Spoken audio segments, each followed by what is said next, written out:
Berserk Mashiba, that's right, the dark side is seeping out of him that we saw in full display in Mashiba's backstory. And Super Saiyan Rosario. No holding back in order to make things fair, because Mashiba has been absolutely dominating the fight so far. Hello everyone, it's your boy Razi again with another review of Hajime no Ippo. Last time we saw Mashiba dominating the match and flexing his superior defense against infighters. Even though he didn't get hit with a single punch, he only landed one hit in the round. And at the end of the round, both Mashiba and Rosario admitted the other is strong. We now start in Mashiba's corner to see how his stamina is doing, and Toho's reaction to Mashiba diverting from their plan. Without a doubt, these next few rounds are gonna go crazy. Both kicking it up a gear into Berserk Mashiba and Super Saiyan Rosario. And with that, let's get into the video.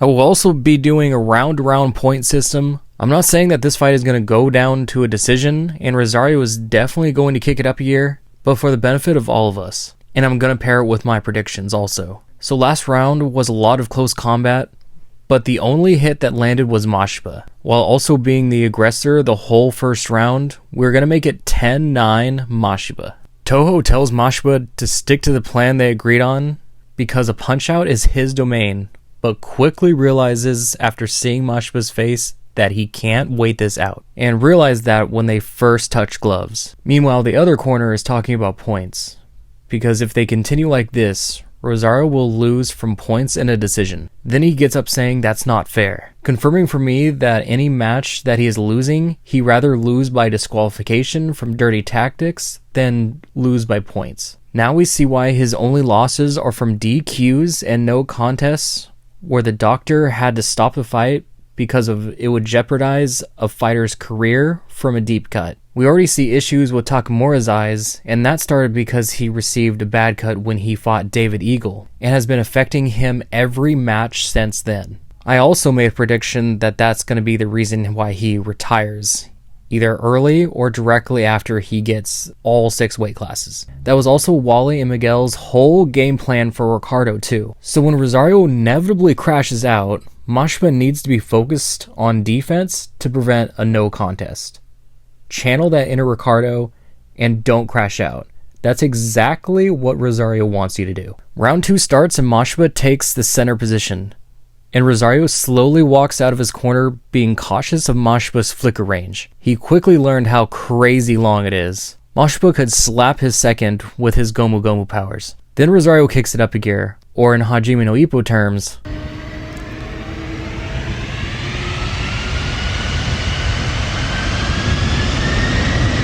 and flies towards Mashiba, a noticeably deeper step than in round 1. Mashiba sidesteps to the left to avoid Rosario's big gun, and Rosario immediately takes the foot position while dodging left and throws a left counter at Mashiba's face. Yet Mashiba's defense is too good and blocks it with the right, but it still throws him back, and he takes distance as Rosario pursues. Probably a good time to point out that I called his defensive stance a Philly shell and then got absolutely roasted in the comments. I knew it was a high guard, but I was trying to say the defensive capabilities from switching from hitman to high guard gives him all the versatility of both guards. Shoulder roll, head parry shots, leaning. Basically, he unlocked Mayweather's defensive tactics. Rosario continues to step in and gain the advantage in foot position so he can set up his big left versus Mashiba's left. We can also think of this like Southpaw Sendo, because Sendo throws punches at various angles and speeds. With Rosario, he steps in, throws a big left from odd angles,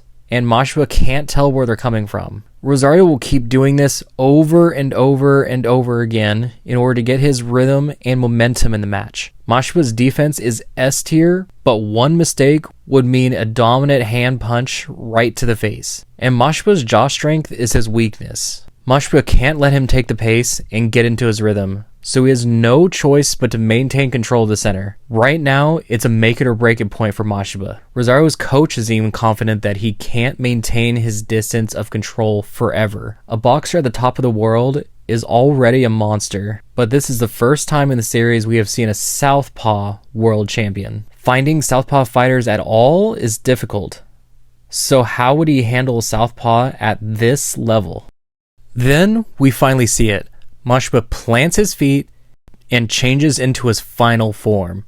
He is finally pulling out his title fight strategy, instead of switching from hitman stance to a high guard. Rosario steps in again and throws a left, and it stops short. He now has that front foot barrier, so the same foot position is now a setup for Mashiba's right counter. Thanks to the spar with Ippo, Mashiba has used this in practice with a world-class southpaw, so he executes the counter perfectly, and he drops his heel, which basically means he won't be absorbing the impact from the punches with his lower body, aka taking more damage every hit. We see this a lot in Ippo's fights.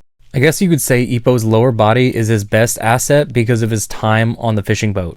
Mashiba starts to dominate and is doing a lot of damage to Rosario.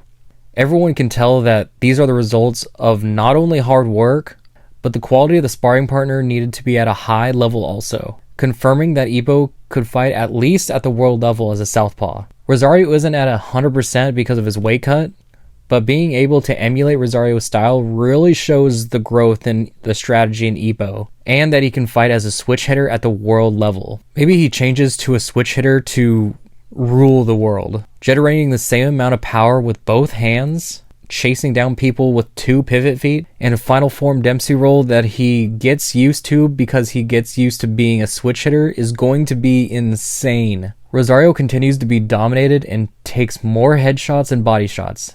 This is killing his stamina just like they planned, but Rosario is a ticking time bomb of rage. Mashiba uses a shoulder roll, throws a short left uppercut to the chin to set up a chopping right from the Raptors. I love this panel right before he is going to throw this big right. It makes him look like the Reaper is about to smite someone, but the bell rings for the end of round 2, and the referee stops them. Mashiba still hasn't taken a direct hit. He maintained control of the center for a majority of the time, and he was hitting both Rosario's head and body cleanly. Mashiba wins round 2, 10-9. We see Mashiba's growth as a character because he stops short with his chopping right. It's heartwarming to see the reactions of Kimura and Sarimura. I'm enjoying this Zuko redemption arc Mashiba is going through. This is without a doubt the pinnacle of his story. So I hope to see him resolve this darkness in him in a healthy way and be able to control it when things get bad. We still haven't seen Rosario foul, and he is livid now. Mashiba quickly secures the middle, and Rosario starts walking down the side of the ropes. Some boxers that are brawlers or just unexperienced might fall for this bait, but Mashiba has plenty of experience. He won the fight against Juan Garcia by destroying him with flickers from the ropes and countering when Garcia stepped in. This is exactly where Mashiba wants Rosario. He just starts laying on the pressure with his left and chip away at his stamina. Rosario has to press forward or he will get demolished by flickers. Mashiba can't lose focus for a second.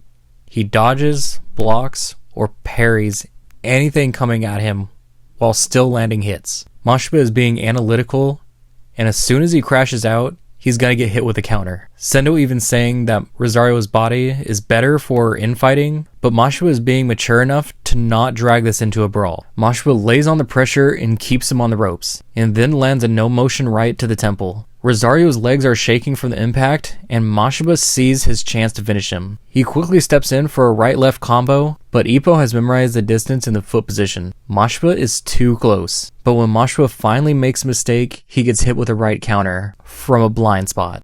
Mashiba falls to his knees. A punch you can't see coming is the worst. Ippo learned that the hard way. I think one of the worst counters he has taken was his first down against Alfredo Gonzalez. He made Ippo focus on his jabs and right, but lured him to take a left hook instead, knocking him unconscious before he started understanding Alfredo's rhythm, destroying his confidence and rhythm. Mashiba is unconscious, and the only thing that snapped him out of it is his hate boner for Ippo.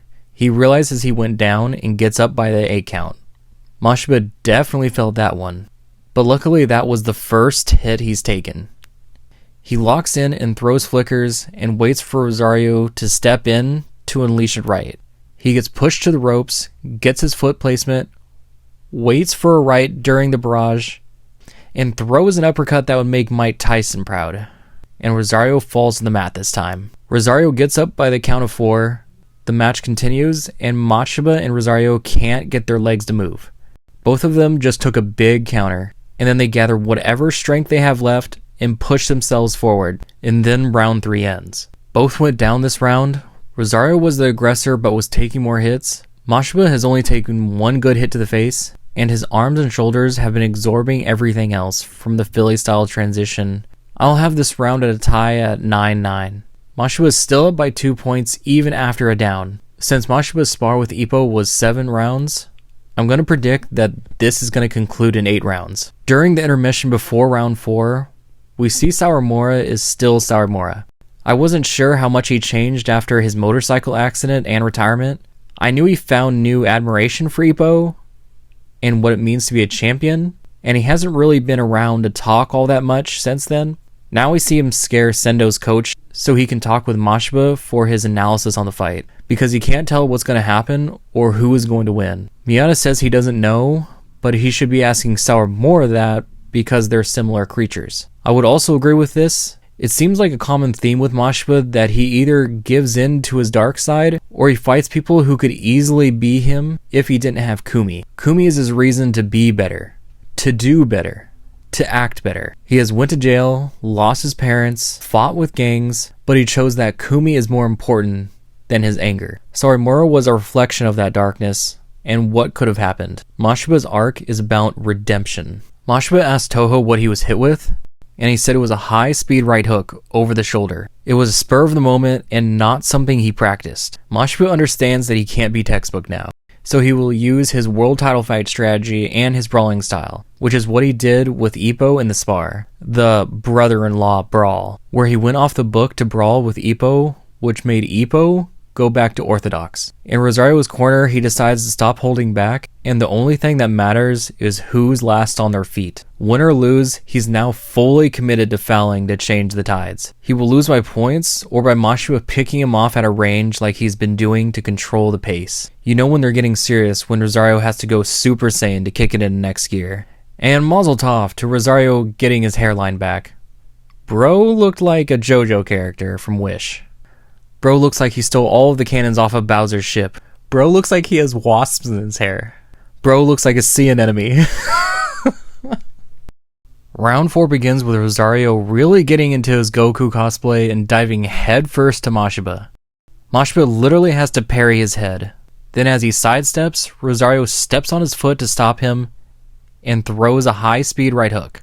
Mashiba has already seen it before and is able to dodge it. So this Super Saiyan Rosario will step in, charge, or horizontally shift with his head forward to headbutt, step on, or trip to stop and escape. And like his previous style, when he steps in and throws a left or right that are hard to see and hard to predict because of the odd angles. In the words of Takamura, he went from bad boy to downright evil. Mashiba is doing a good job with still dodging regardless of how he's fighting. But it's only a matter of when, not if.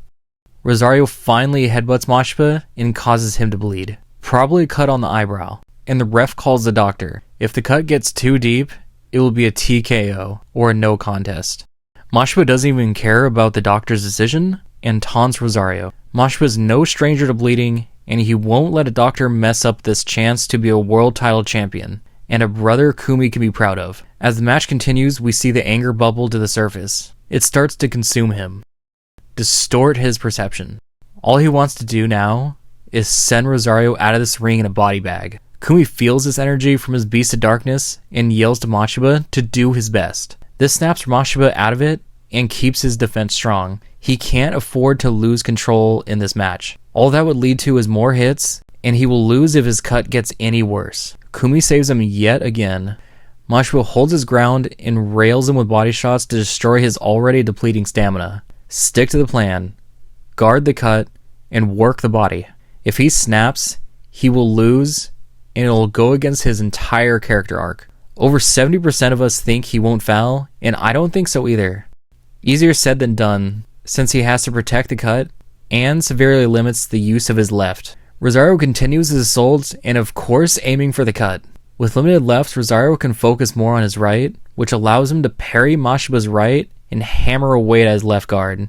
Mashiba's only choice is to run out the clock and maintain distance. The blood is getting into his eye and blocking out his vision in his left eye. 30 seconds left in round 4. Mashiba gets tripped into the corner and can't do anything but block the storm of punches. Blood is flying in the air from Rosario's barrage, and the cut is getting worse. The Beast of Darkness smells the blood and comes back out. Mashiba is in the perfect position to elbow Rosario in the back of the head. This reminds me of Sawamura of the time they fought and he elbowed him in the face, but Mashiba hesitates and the bell rings. End of round 4. Mashiba's seconds run to stop the bleeding and see how Mashiba is doing, and Toho feels the Beast of Darkness radiating off Mashiba. Rosario only got a warning for the headbutt, but he did dominate this round despite on how he did it and the punches he took in return. So 4th round, I'll say 9-10 Rosario. Only 1 point behind now.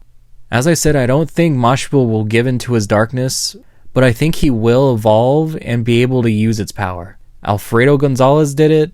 At this point in the series, I believe Mashiba can do it too, and this fight will resolve his character. Every character has their own theme in their character arc. Like Volg, for example. His entire story until he finally became world champion, his challenge was overcoming diversity with your willpower. Ippo was able to show him that and make him stronger. Volg lost to Sendo by decision because he was a foreigner, and his world title fight, the referee was literally picking the champion up to avoid a 10 count. Volg finally wins through perseverance and resolves his character. Let me know if you guys are interested in me doing a live stream regularly to break down the psychology and storytelling of each character. My ancestry is Irish and European, so I understand the struggling with anger.